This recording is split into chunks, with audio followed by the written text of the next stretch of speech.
without further ado, let's get started. What's going on, everybody? This is the Friday morning freestyle. Welcome. In the studio, we have Nicole Obrigavitch. There she is. Good morning.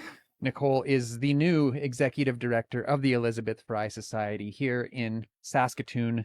The Elizabeth Fry Society of Saskatchewan has been a wonderful supporter of our endeavors here on Hard Knocks Talks for quite some time. So we were happy to see you step into that role because we've known you since before that. In fact, I remember the first time they wouldn't tell me who was coming into that position other than it was a lawyer from BC. And right away, I'm like, it's Nicole. And they were like, Good intuition. Yeah. We've got Trap House Testimonies in the chat. Good morning, Trap House Testimonies. Chantel Huel. Woo woo. Yes. So, Nicole, we've had you on the show a couple of times in the past already. Yes. So many of our viewers likely know a little bit about you, but some may not. You used to live here. How long ago was it before you left? I left in 2015. Chantel, good morning, fuckers. Yeah. Nice. Yes, that's Chantel. That's how she shows that she loves you.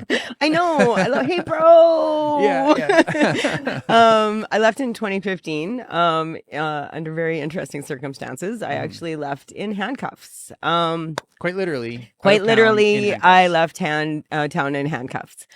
Yeah, I basically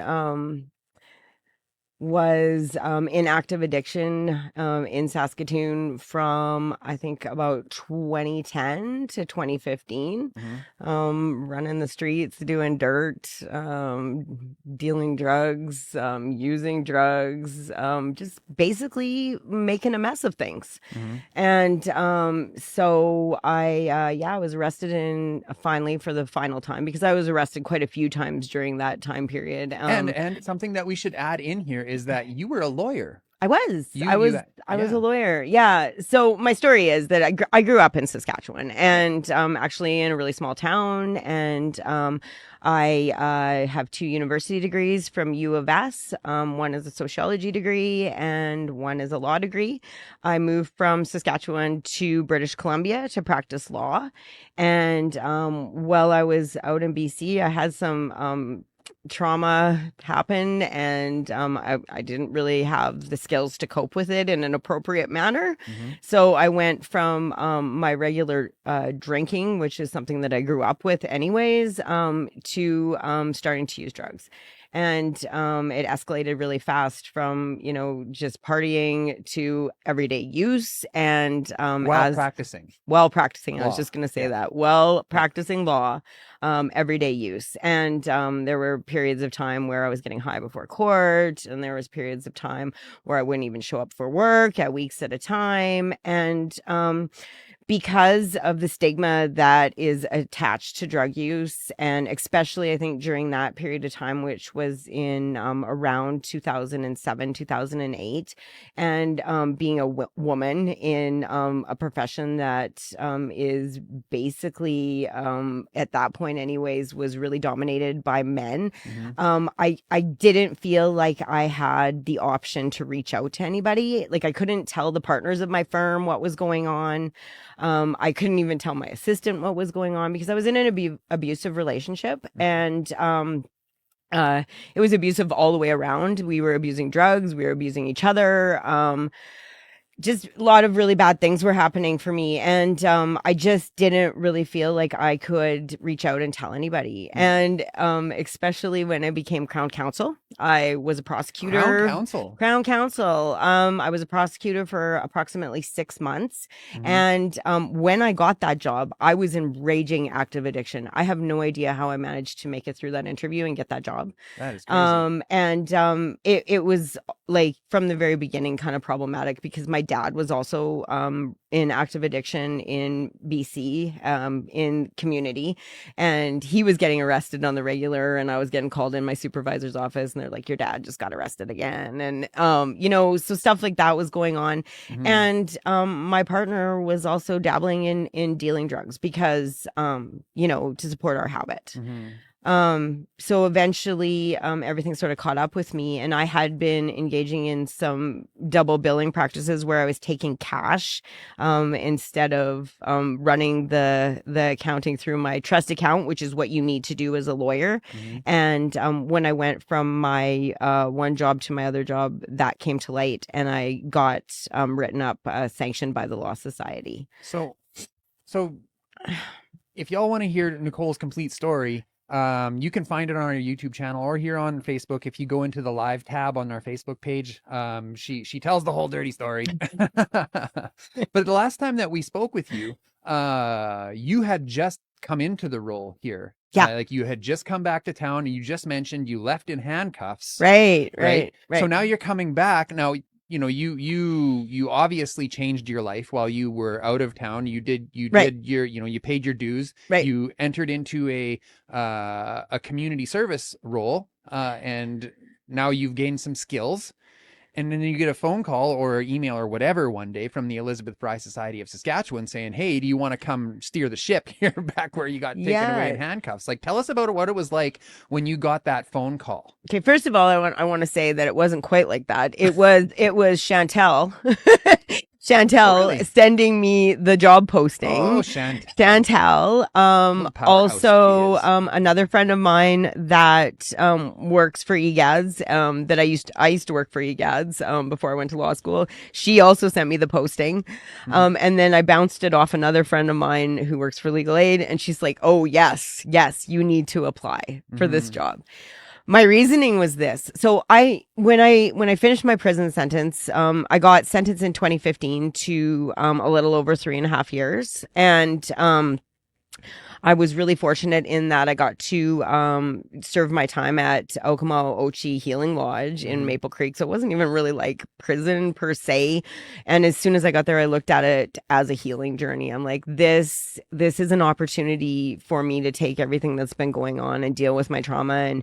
And basically, it just kind of felt like home. And my kids were, my two younger kids were in Vernon with my ex-in-laws. And so when I was getting ready for parole, I was like, I can't go back to Saskatoon. Like, I knew that if I came back to Saskatoon, that I would probably breach, that I would probably deal drugs again, that I'd probably use again. It just was a really unhealthy spot for me, which, you know, I felt conflicted about because, like I said, I grew up here and went to university here, and I loved my community. I really did. And when I went up for parole, I said, you know, one of the things that I want to do when I get out is I want to give back to community. Like, I recognize the fact that me engaging in those behaviors and dealing drugs and me using drugs and all that, it's not victimless at all. Like, you ruin people's lives, you ruin families, you ruin communities. And I really felt like I needed to make amends on a larger level,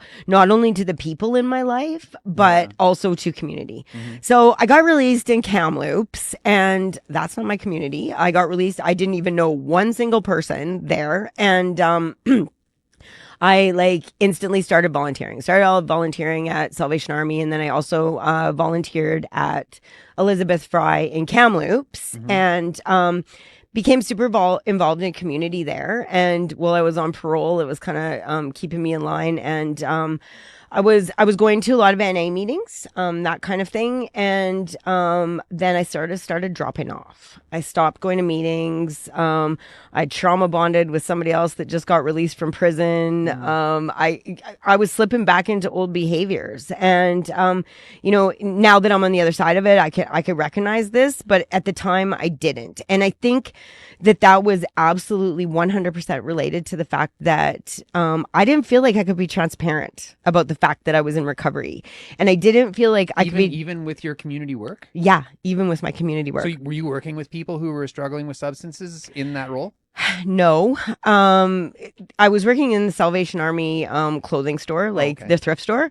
And I felt a lot of shame when I got released, because I didn't really know what my life was going to look like. I had 2 university degrees, but I also felt like I had these barriers, right? And like I said, I was still carrying a lot of shame, and I was hiding in plain sight. I wasn't telling people. Like, I managed to get a couple jobs. I did tell my one employer, but that's because she had a kid that was also in active addiction. Even her at first, she didn't really want to hire me, and I was relentless. I kept showing up. And, so I was hiding in plain sight, and I wasn't transparent about what was going on. I'd With post. yourself, were you though? I was with myself, but it was a conflict. It was a conflict for me because I felt like I was, I just didn't really know what my life was going to look like. And a really good example of that is I had this job interview with eFry in Kamloops before I actually got a job with them. And one of the questions was, when was the last time you practiced law? And I started blubbering. Like, I started crying in that interview because I was still carrying so much shame about the fact that I had like screwed up my whole entire life and got disbarred. And, it was very, it was sort of profound, to be honest. How did they respond? They were grossed out, and I did not get that job. We got I don't know, Biscuits McVander Savage in the chat here. You know this person? We're friends on Facebook, and I think actually we became friends after I did a live with a different show.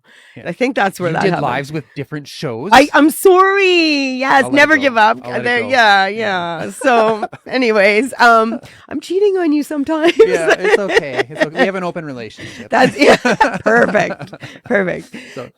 So anyways, the point is I did go back out. So after I got parole, I was done my parole, and I was off of all my conditions, I instantly went down to the States, and I think it took me like 6 weeks, and I promptly relapsed at 33 months clean. So that piece, I was back out for 3 months, and I then decided, when I was back out for 3 months in the States, where, by the way, it's no joke down there. People are running around with guns, shooting each other, and the drugs. Like,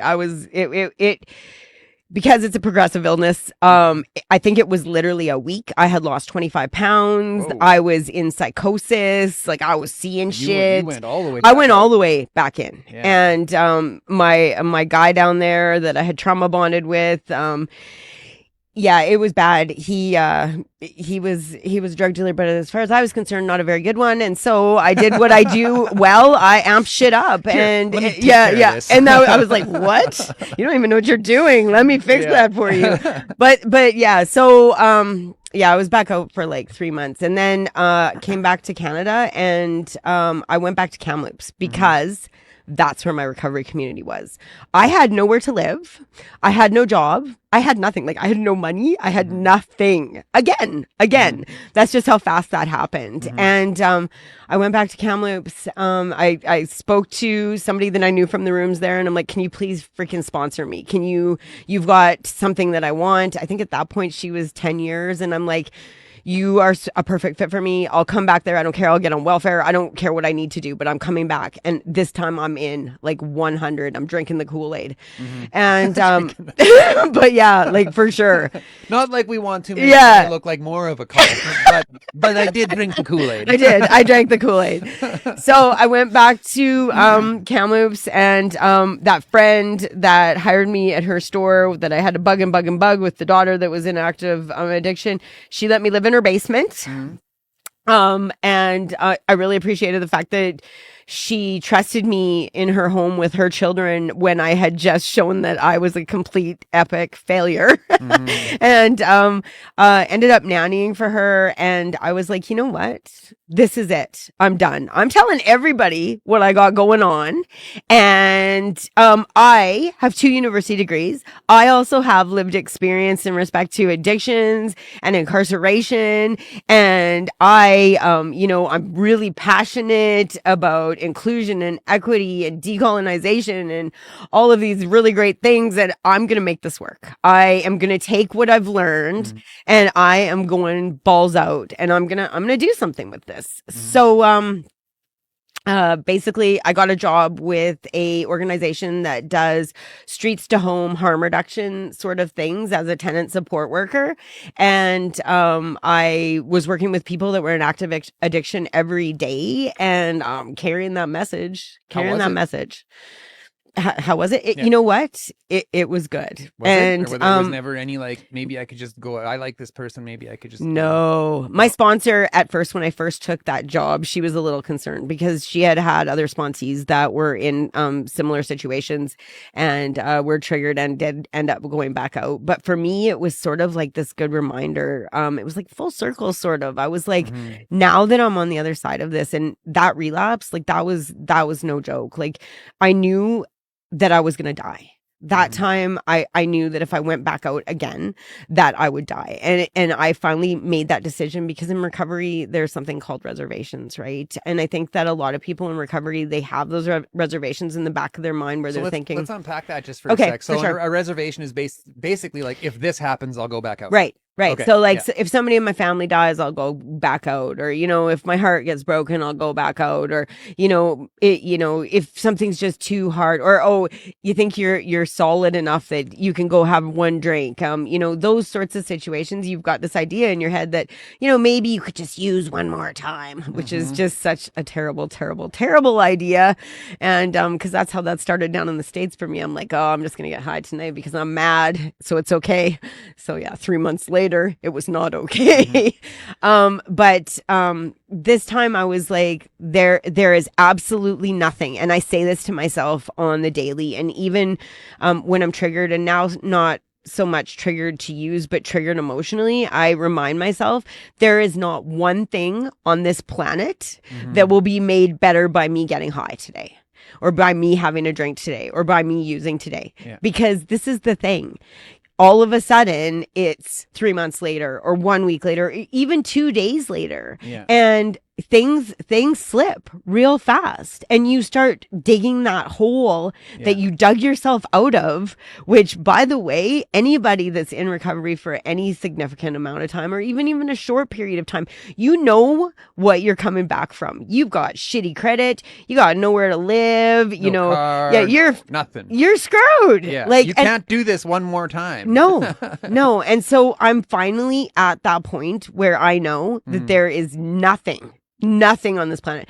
I don't care how bad things get for me. I'm going to walk through that pain and that struggle, knowing that won't help. So tell us now, like I said a little bit earlier, when you were on the show last, you had just stepped into the role. Yeah. Now let's talk about that. You coming back, like, what was it like for you driving back into the city? So, yeah, because like I said, I was arrested in 2015, left in handcuffs. And, over the years, I sometimes talk to people in Saskatoon, and I would once in a while go down that rabbit hole where I'm on social media checking people out that I used to use with, or I used to sell to, or I used to sell with, and I would get this feeling like it was like this sort of weird feeling where, I don't even know how to describe it to you, but it was like not quite like a trigger, but just sort of disturbing, kind of like a bad dream. I think that's the best way to describe it. And I would often have to thought stop. Right. Yeah. And especially because I had a relationship, a 3-year relationship right before I got arrested that was also, it was very toxic. And, I would talk to him every once in a while over the years, and still, like, as recently as November kind of thing, and just bad. And that's why I stayed away from Saskatoon for so long. But the last, I'm 56 months now. And before I came back, I finally felt like I was at the point where I could heal that part of me. And I felt like my creator was giving me this opportunity to heal all of it, not just parts of it, because Kamloops wasn't my community. Although my recovery community is there, my sponsor's there, I made it work and I love it there. And it's my second home. I never used with anyone there. I can drive down the street and not say I used there, I sold there, I used there, something effed up happened there. but Saskatoon's different. And Yeah. so, I thought about that a lot before I came back, and I was like, I think I can do this. I think I'm strong enough to do it. And it wasn't like one of those things where you try to convince yourself you're strong enough to do something, but in the back of your head, you're not. It was one of those situations where I knew that I had enough people that were supporting me in my journey that I could change the narrative. And I got to thank you, because I think that you guys, you and Donna were definitely part of that. Chantel, definitely part of that. My friend, that works for Legal Aid, definitely part of that. Are you not allowed to say her name? I can't. Well, I don't know if she wants me to. Okay. So I'm trying to be respectful. She's wonderful. by the Yes, way. she, and we've been friends since I was like 18 years old, right? Mhm. And so, and then there's too many people to actually list that have been positive influences in respect to my recovery. And even when I went back out for that period of time, I've got some people in community here that I talk to every day. She was one of them. I have another friend in community that I actually haven't even seen since I was 22 that walked with me through that. My cousin Chad, he's in recovery as well. I haven't seen him since we were kids. He's in community, walked me through it. Like, so many people that supported me through that. And it made me feel like it would be safe here for me. And so when I was driving into town, and driving back, like, it was this weird, like, 2-day sort of processing Was it session. nighttime when you were driving? No, it it was day. It was day, because I stopped in Calgary at my cousin's, and then I think it was around supper time, and I rolled into town driving down 22nd, and I'm like, nope. Turn around. you know what? No, it was sort of weird. I was like, I was waiting to feel that same feeling that I got when I was on social media in that rabbit hole looking at people's shit. And I didn't get it. You weren't wanting to drive by the old trap just to see if it was still there? No. Like, listen, there's some avoidance still. Yeah. Definitely. Well, fair there's enough. definitely still avoidance. Yeah. And there has definitely been some situations since I got here that I don't think that I would have ever been quite ready for, no matter how that looked for me. Because, like I said, I didn't use in Kamloops. I don't have geographical reminders in Kamloops. I don't have, individual people reminders in Kamloops, but I sure the hell do here. There's been a few situations where I'm like, oh God. And like, it took me a couple days to kind of even get over it, to shake it off. That's the perfect way of putting it. Yeah. I'm going to be honest right now, and people can judge me if they want. But please know that this is something that I'm working on, progress, not perfection. I've gone to one meeting since I got here 3.5 months ago, and that's not okay. And I know that for my recovery, I need to be going to meetings. And maybe I'm going to have to start going to meetings at the other fellowship, because I don't know if I'm quite ready to deal with. Did something happen at that one meeting? No, I went to the other fellowship for that meeting within the safety of it being a speaker meeting, and B, having my friend at Legal Aid was the speaker. Yeah. So I felt really safe going to that meeting. That was a really good experience. But no, I went to the NA convention. Yes. Lots of hugs going on there. Lots of hugs, and the clean time countdown was freaking amazing. Beautiful. It was beautiful. But I literally ran into like 8 people that either used or sold to, and I was an asshole in the past at the NA convention. Yes. Oh no. And like when I was running the streets, I was not a nice person. I mean, let's be honest. People in active addiction are not nice people. You are in survival mode, and you do horrible things, and your reactions are toxic, and your communications are toxic and horrible, and there's always some bullshit going on. You're like, yeah, all bad. So out of the 8 people that I saw, I kind of had beef with like 4 of them. Like at the NA convention, you beef? No, I had beef from before, previous beef. So there was like, and this is all actually part of this as well. Like, creator saying, "Oh, come back to Saskatoon and heal those parts of you." Your creator is also like, "Come back to Saskatoon and make some amends." Yeah. And I knew that was going to happen. But so out of the 8 that I saw, I feel like the 4 that I kind of had beef with, I managed to kind of smooth it over with 3 out of the 4. The other one was not having it. like not Really? Okay. having it, no eye contact. I tried to like, more than once. Terrible things happen. We don't need to get in any Yeah, details, no, but, and like, believe me, get I it. wasn't going to. Like, there's people out Yeah. there that if I saw, like, I would be like, just boundary, like, Eek. and Yeah. maybe that'll change, but I can understand. Yeah, and it kind of bugged me for a Yeah. couple days. I was like, F you, because I didn't even do anything to you. You did something to me. And but that's like, this is the thing. That's the rabbit hole. It's not about me. It's not about me. And when you're making amends, Yeah. you can't have expectations. Yeah. Like, and I have to say this though, that experience, regardless, and those boundaries, like you said, I smoothed it over with 3 out of 4, but that doesn't mean I'm best friends with those people. No. Like that does not mean I'm going to start hanging out with them. Yeah, forgiveness does not mean a relationship. Yeah, no. Nor does it mean trust even. No. Yeah. And some of those situations were just so messed up that I don't have room in my life for that right now, or feeling that type of way when it's not something that actually feeds me, my soul. But the fact that I made it through that and processed it and kind of got through it made me reach out to my cousin, and that was an amends that needed to be made. And I do still have family members that really don't want too much to do with me, and I understand, because I really feel like I spent a lot of my life, like the majority of it, probably till I was 45 years old, being one of the most toxic people that you can even imagine. Like, just so self-centered and selfish, and passive aggressive, and a little bit mean, and just I really feel like even though I tried to be a good person, I wasn't really a good person.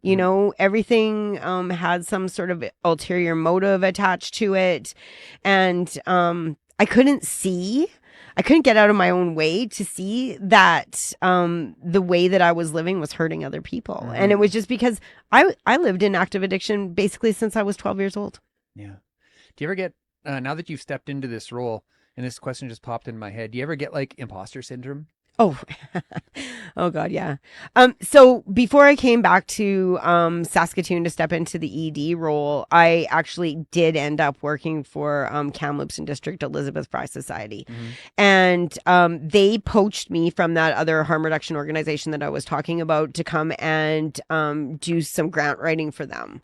And the ED at the time, she said, this is either going to be a really good idea or a really bad idea, because, the fact that I was 6 months off a relapse, and that, I had basically been running the streets for years and years and years. And listen, I still had some really big issues around boundaries and some of the things that I say, and restraint. I still do. Let's be honest. It's just, it's a little better, but like I would We've all got our say quirks. shocking things. I would do shocking things still. Yeah. I would post shocking things on Facebook. She's like, listen, you can't post that shit on Facebook.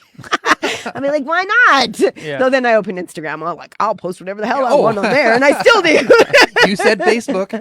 Yes, that's right. So, anyways, when I started working for them, and she's super high functioning and super brilliant, and I often would be like, I have no idea what I'm doing. Like, and how did I trick myself into this position?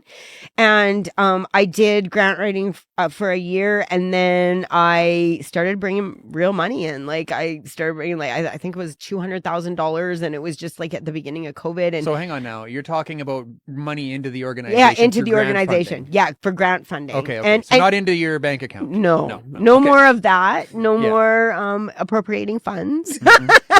We don't do that in recovery. Yeah. Well, we shouldn't. Yeah, we shouldn't. Well, I don't. Other people might. I don't. No judgment. Yeah. Anyways, I like, even when it was clear to me that I actually kind of did know what I was doing, I was like still feeling like I was tricking people. And I still was carrying some of that shame, and like let's be honest, I still do. And I took I took those funds and I managed to build their supportive housing program into something bigger. I got us more units. I then stepped into that role and started coordinating the supportive housing program. And then I decided that I'd go to Langara and take social housing management. And then I stepped into the role as the housing manager and was managing 4 buildings, and we had 2 buildings in development. And I was still like thinking that I wasn't good enough. Or that you were somehow like weaseling your way into all Yeah, of this? that I was tricking people. Yeah, okay. You know, that, I can't believe this is working out because you're actually, not good enough to be doing this. Mm-hmm. And I literally felt that way until I think 2 days into my new position as ED at eFry Sask. What happened 2 days after? Who talked to you? Well, I talked to my damn self. I was sitting in the chair. And I kept saying, on my drive, I'm like, because I'm trying to process all of it, it's going to be weird to be back in community. And now you're doing this job as executive director. And do you think you should even be doing this job? And I was sitting in that chair for 2 days, and I had been like kind of going over like finances and going over basically operations and everything. And I was like, it was like this aha moment. I'm like, you totally know what you're doing. I know what to do right now. You know what you're doing. Yeah. And I'm never going to not guess myself because it happens, there's a healthy right? amount of that. And I don't think it matters whether excuse me, you've been a professional for a really long time, a lawyer for a really long time, whatever you're doing. If you are at all a strategic thinker and, you do different things to get from point A to point B, you're always going to make mistakes, and there's that. But just knowing that you're doing your best and you are actually really capable of doing the job that you're doing. Mm-hmm. With pure intentions. Yes. And actions. Yes. There is just, I don't know, so much freedom in that. Yeah. And I'm finally there. And so that's why I know that coming back to community was the right thing to do. Mm-hmm. Awesome. Do you ever feel like work is the new fix? Oh yeah. Oh yeah. I mean, and then when something works out, like you get like a giant grant or someone finds their path to wellness, you're like, oh, there's the fix. Yes. Yeah. Well, yeah, absolutely. Yeah. Absolutely. And I think that in more ways than one, because even since I came back into recovery after my relapse, I, for a while, was working 2 jobs. I was working for the harm reduction organization, and I was working for Kamloops eFry, and I did not take a day off for 2 years. Mm-hmm. For 2 years, and I was working double shifts, 16-hour days. And that the job at the supportive housing building in Kamloops for the harm reduction agency, that was not a light job. Like, people were overdosing every day. I walked in and one of my clients dead. Like it was heavy. And my job at eFry Kamloops was a little bit different, but it was also heavy because there was a lot of expectations on me in respect to my behaviors and just the amount of professionalism that was required to work for that organization. Because Kamloops eFry is a lot different than eFry Sask in respect to just basically where their programs are and that sort of thing. They don't really do any support for people that are in active addiction or addiction support. They don't do any sort of prison in-reach or jail in-reach. They don't do reintegration. They don't do any court work. They do have a legal clinic, but it's a lot different. I feel like it's a lot more mainstream. The barriers are very different for Kamloops eFry's clients, whereas here, it's a lot different.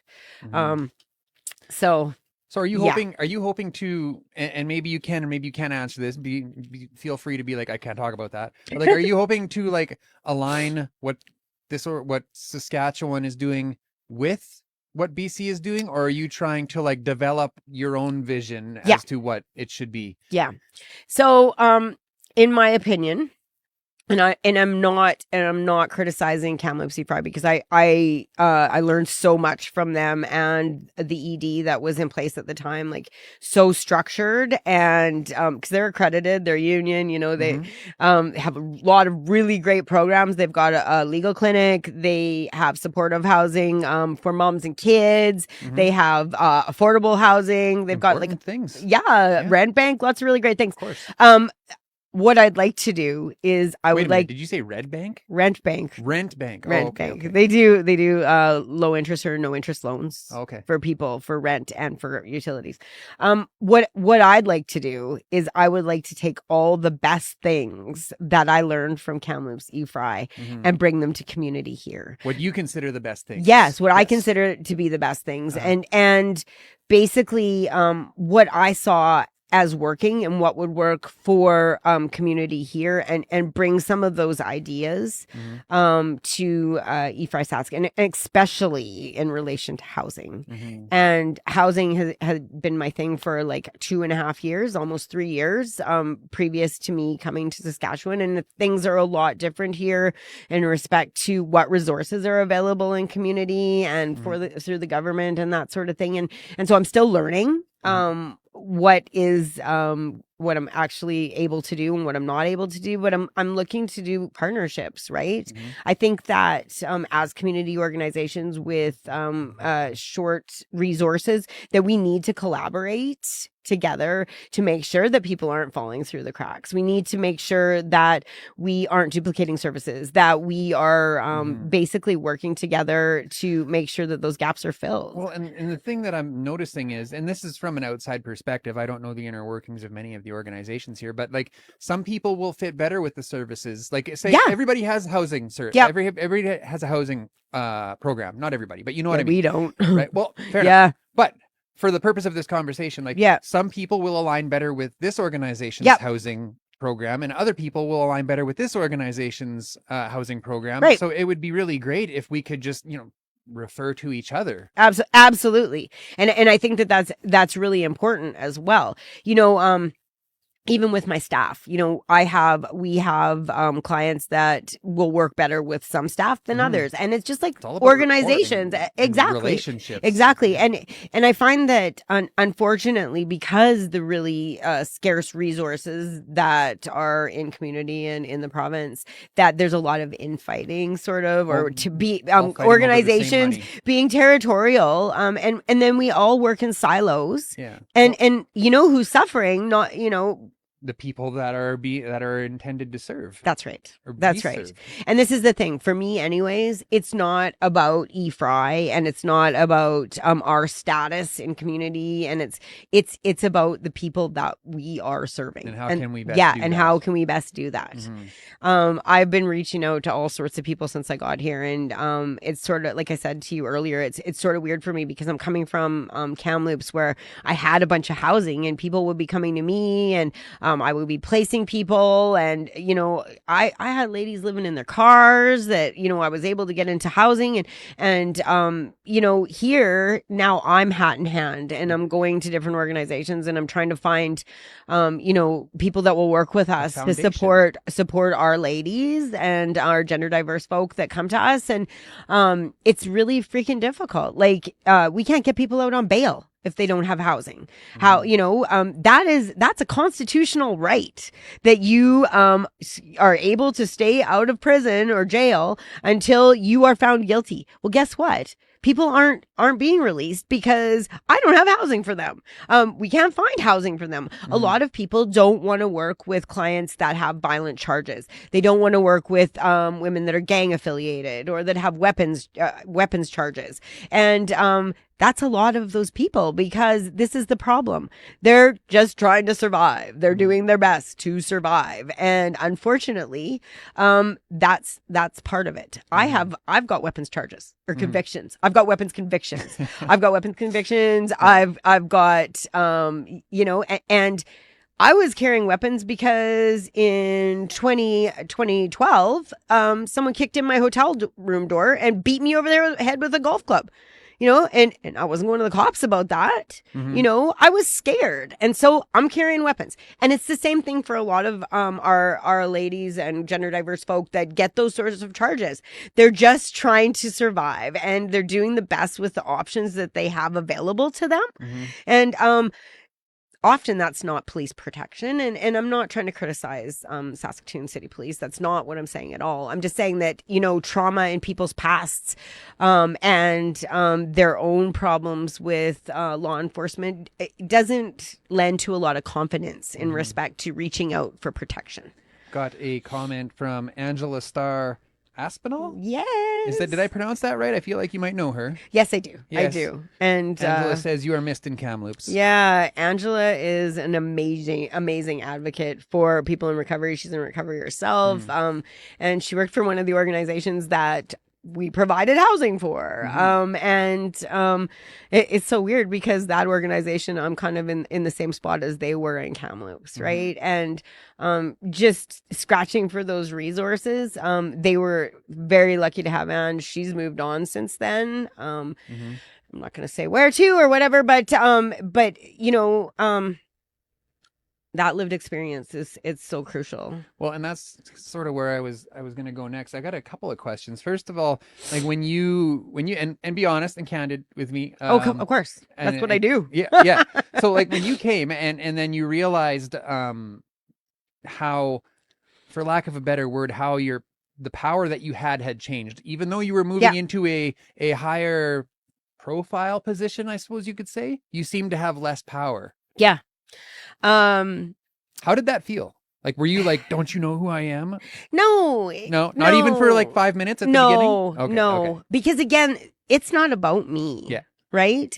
And I never took that ED job because I was trying to flex. Oh no, I'm an executive director. Because that's not it at all. It's a thankless job.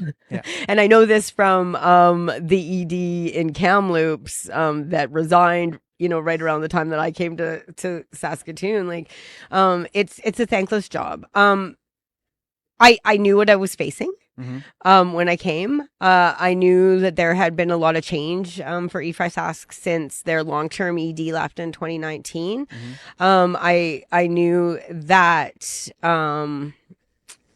it was going to be challenging, but again, it's the only part of it that's personal for me is again amends to community. I feel like it's full circle. I feel like I'm being given an opportunity to give back to community.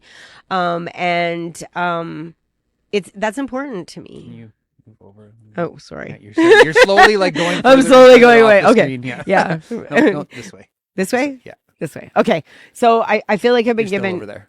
Move the whole chair. Can't move the chair. Okay. Okay. We're good. Are we good? Okay. Yeah, we're good. Okay. I'm gonna get shit later.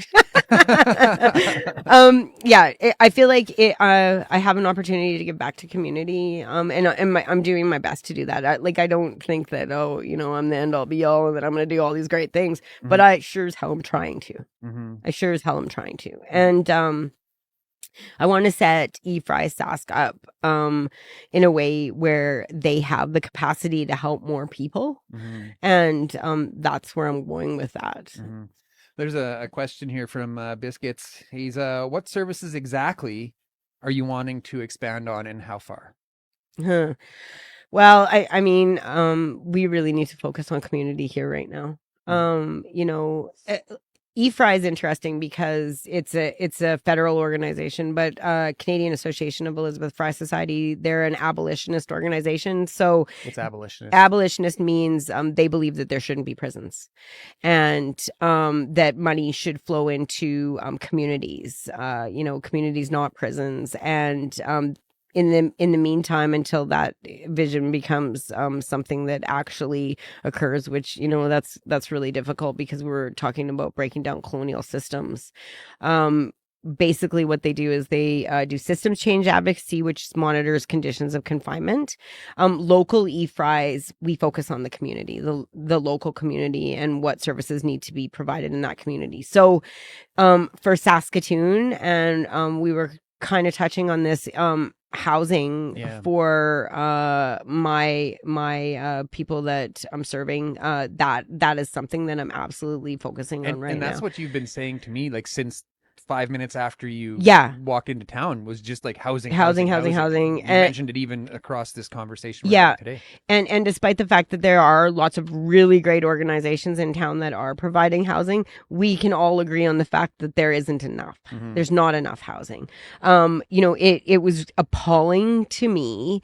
I'm coming from a community where, it doesn't get that cold in the winter. It's like minus 15 sometimes for 2 weeks, but it's usually around minus 5, 0, something like that.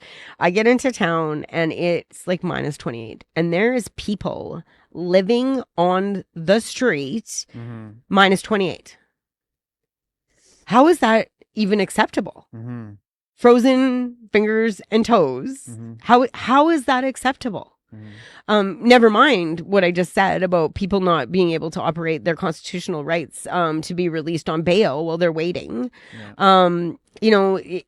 Housing was my focus when I came. Housing remains my focus, and it will continue to be that way. And it's basically like we're an organization that supports access to justice, and I really feel like housing is part of that. Access to justice. That is an interesting term. Yeah.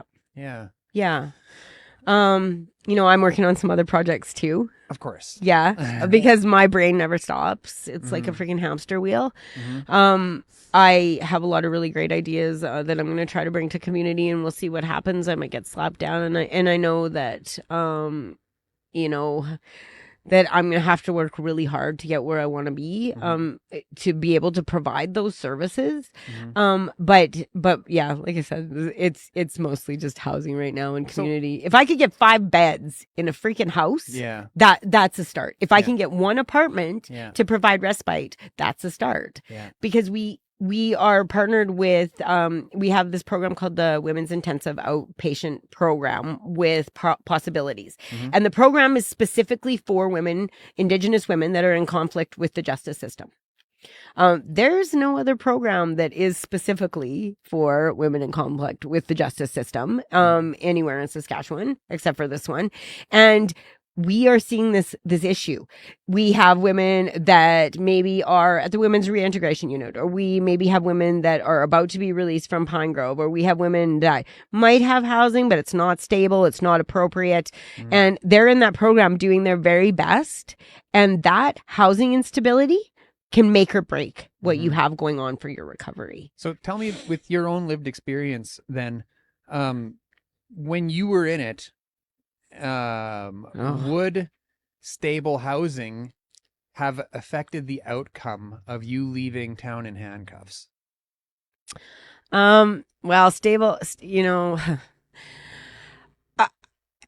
I was too far gone. I think that, like when I got released from jail, well, actually, let's put a spin on it. Okay. When I was arrested initially, the first time, I was released from jail on bail, and I had stable housing, but there was no programs available to me. So it has to go much deeper than just stable housing. Yes, but it's got to be like holistic, right? Yes. So when I was released on bail, I had stable housing because I was making enough money as a drug dealer that I could pay rent. And but like I tried to get into treatment. It actually was court mandated that I go to treatment. And I tried to get into treatment. I had problems even seeing a doctor to get that referral. It was like a 3-month wait list to get into treatment. So what am I doing the whole time that I'm waiting to get into treatment? I'm using. Yeah. Right? And the more you use, although I did have housing when I got out of jail that time, that wasn't always my experience. There were times where I got out of jail where I didn't have housing. And I really feel like you need to look at things from a more holistic sort of way. The housing project that I'm proposing right now, It's like the tip of the iceberg. Yeah, the housing project that I'm proposing right now, that I'm actually working on a grant for as we speak, it is 100% a program. It's not just housing. Okay. It's not just addictions programming, and it's not just it's everything. Basically, Would you call it supported living? it would be absolutely supportive living. It's a program. It's got addiction support at the base of it, but it's got a huge cultural component that's attached to it. It's got parenting. We're looking at social enterprise. We're looking at GLADU writing, which, once somebody's out on bail and they're doing well in a program, a supportive housing program like that, where they're being given options and tools. Immersive. Yeah, exactly. Then if they're doing well in community, they don't necessarily need to go back to jail. They don't necessarily need to go to prison. You can get a community sentence and serve that sentence in community and be giving back and be learning how to be self-sufficient and parenting your children, because that's really important too. Women that lose their children in active addiction, and men. I apologize. And my lens is women because, I work for a feminist organization, but people that lose their children, I mean, that actually has generational impact on what's happening. Those kids often, there's that disconnect, and I'm not going to make comments on the foster care system, but there's evidence that shows the harm that comes to children in the foster system, and just losing that attachment and that connection with your parents, generational issues. Well, and losing that connection and attachment with your child. I mean, that just compounds it. I mean, the story of our family in itself. Yeah. With Donna's experience, right. My experience with child apprehension, it's it's not ideal, I'll tell you. Yeah. Absolutely. Absolutely. My kids were taken from me. And they were only in foster care for like 3 weeks, but they were like 6 and 9 at the time, and they're now 20 and 23, and this still is coming up. It gouges me every freaking time, because although I have dealt with a lot of the shame, that piece is really difficult. And I feel like a lot of women in recovery still have difficulties even talking about that, because just the shame attached to being a parent that loses their children in active addiction. It's just like, oh, you didn't love your children, or you chose drugs. That's very much how Donna was treated, right? And you chose drugs over your kids. Well, clearly you don't understand addiction. Because I did not choose drugs over my kids. I thought I was choosing wellness at the time. Am I right? Yeah. Oh, absolutely. Absolutely. I remember lots of times, even when I was still in active addiction, that I thought I needed this substance to be a good parent. I needed this substance to go to social services and talk to the social worker. I can't be sober for that. No. But that's legitimately the way that I was thinking at the time. Yeah, for sure. And that makes total sense. For sure. And for someone on the outside, it makes no sense. No. But for those of us that have walked that path. And I think in one of my other podcasts that I did with you, there were some comments on Instagram, some very hateful comments. Oh, was there? You erased them.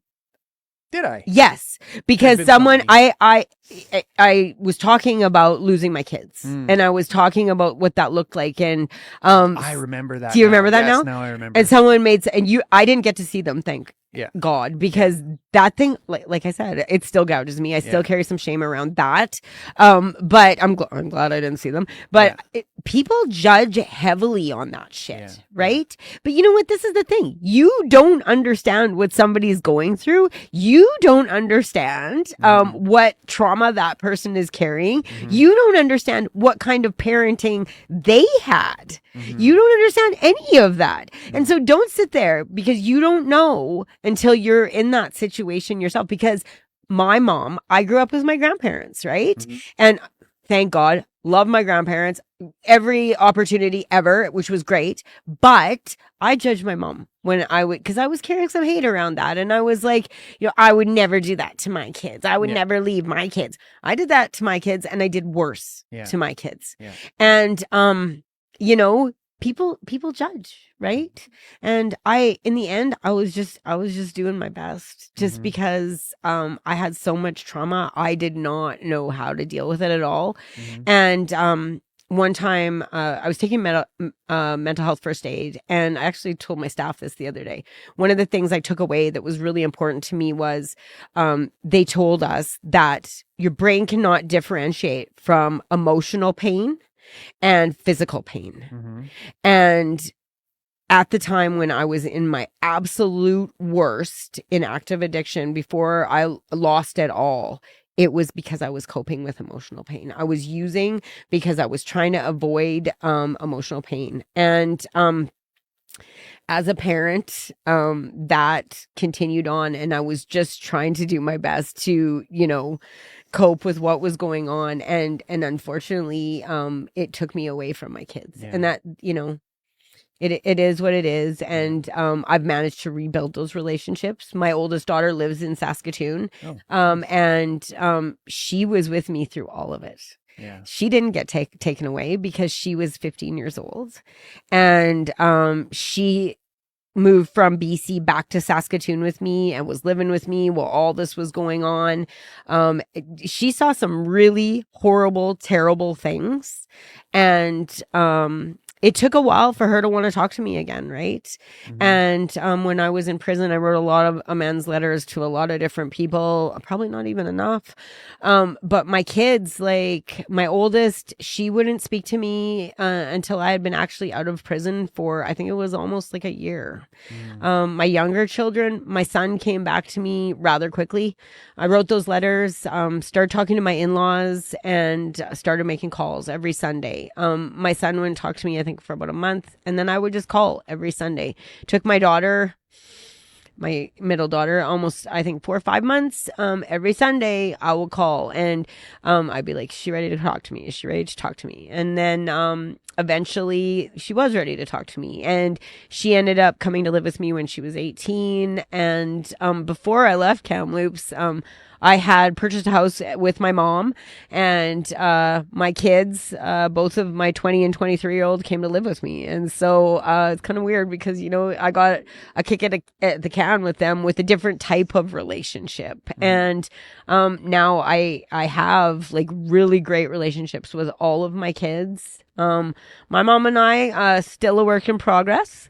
And my brother too is here in Saskatoon, and he and I did not talk for years. And I think it was difficult for him because my dad died in active addiction. And I think that relationship between my brother and my dad was always strained, and he saw my dad in me. And so yeah, we didn't talk for years and years, and things are quite a bit better with him as well. What does your family think about your position at eFry? Oh, everybody's stoked. Yeah. I mean, my family in Kamloops isn't real sad or real happy that I moved to Saskatoon. Does anyone express concerns? I think at first there were concerns, but not so much anymore. My sponsor is still in Kamloops. Talk to her on the daily. So despite the fact that I haven't been going to meetings, like I feel I still work my program every day. In ways. I know this sounds so lame, but I got my IG page, which is like all things recovery. And I post every day, and it's just as much for myself as it is for IG. Relate. I completely relate. Yeah. And I post things that resonate with me on that day, and it helps me process, because I'm one of those people that when I have a problem or I got something going on, I need to verbalize it. And so often I'll call my sponsor or message my sponsor, and I'll be talking it through, and then I'm like, oh yeah, okay, I got it, and that's how I am even on my IG page. It's kind of silly, but it's a way for me to carry the message. And I live my program. Like, every day at the end of the day, I look at my behaviors and I look at, where I could have done things better or where I did things well. And, I really feel like despite the fact that I'm not going to meetings and I am going to go back to meetings, I just don't know exactly We'll when. get there. Yeah. And people's recovery are different, right? Yeah. I actually had someone recently heavily judge me on the fact that I wasn't going to meetings. And they said to me, and I love this, they said, "Why does your sponsor even sponsor you?" And Did I'm they like, sound like that? well, in my head they did, because it was a message. It was a message on Instagram. I love assigning tones to messages. And then I was like, block. Yeah. I'm like, we've been friends for 9 months, but Yeah. fuck you, excuse my language. Yeah. But I was No, like, it's who the fine. hell are you to judge me? Yeah. You have 9 months of recovery, and I don't judge other people. Yeah. Like I've got friends that relapse or that I can see them going down a path, what? but it's not for me. When I was 9 months sober, I would have been that other person. Oh my God. I would have 100%. When I first came skidding into the rooms, I was like, this is the only way. This is the only way. And I would get up on chairs and I would say, you're on methadone. You're not clean. I did that. And you know what? Every opportunity that I have to make amends to whoever might be watching, if you're watching right now and I said that to you, I sincerely apologize. I was crazy. I really was. And I still am, but I'm different crazy now. Yeah. So having said that, yes. Yeah. I want to ask you, is that thought finished now? Yeah, Is there it's more? finished. No, we're Okay. good. We're So, good. before we let you go, we're going to definitely ask where people can find you on Instagram. But before we do that, I want to talk about your tattoos. Okay. Yeah. So you have a pile of ink. You are I do. covered in ink. Yeah. Some of that ink, now maybe I'm making an assumption here. Some of that ink you got while you were still in active addiction, and no, None really, of it. Oh, well, I made an assumption because I was going to ask you, like, None what of is it like having ink that you got No. from back in the day? No. Okay. I can say this about it though. Okay. Basically I started getting tattooed my first kick at the can in recovery. Mm-hmm. I got my chest and part of my right arm done before my relapse, and I had sort of a different kind of motive at that point. I just wanted tattoos because they're cool, and I'm like, oh, this is me in recovery, and this is me in active addiction, and oh, this is because I'm opening my heart and all this lame shit. Yeah. And then I relapsed, and I was like, that all so much bullshit. Do you look at those tattoos now? Like, yeah, bullshit. nah, whatever. It is what it is. I kind of laugh because it's an evolution, right? Well, they're nice. It's like reading an old diary. You're like, oh, but since then it's become more about releasing endorphins and it's become more about permanence because so much was taken from me in active addiction. Or I gave up or whatever, however you want to look at it. But I lost everything that was important to me. I lost. And I still have a lot of problems around feeling secure and safe and that sort of thing. And then maybe that's going to be something that happens for the rest of my life. But there's just something really comforting about the fact that I have these tattoos that are beautiful and meaningful. Whether the meaningful, sort of. I mean, the meaning has changed over that talks about where you were at that specific. It's like public record now. Right. And I'm like, I got all of these since I came into recovery, which is really cool. Yeah, that is cool, it's probably about $10,000, but that's $10,000 I would have spent on drugs. Absolutely. Cool. In the past, I would have spent that money on drugs. Cool. So yeah. Where can people find you on Instagram? It's not anonymous Nick and not underscore. Yeah, anonymous underscore. I think. I don't even know. I'm not really sure. Yeah. And just so everyone knows, I don't do reels or anything like that because I'm not that cool. Okay, before we let you guys go, if you look in the comment section, if you look in the overview of this live, you will see at the bottom a link where you can become a supporter. It is $6.49 a month Canadian. Cancel anytime. If you want to help us keep bringing content like this to our community with wonderful people, not unlike Nicole, tap that button and you get a few perks. Check it out. And I think that's it for now. Nicole, is there anything that you'd like to leave us with? No, thank you for having me. This was really great. Awesome. Okay. All right. We're going to let you go. Have a good weekend, everyone. Stay safe, and we will see you Sunday evening for our Sunday Night Live. Until then, take care, my friends.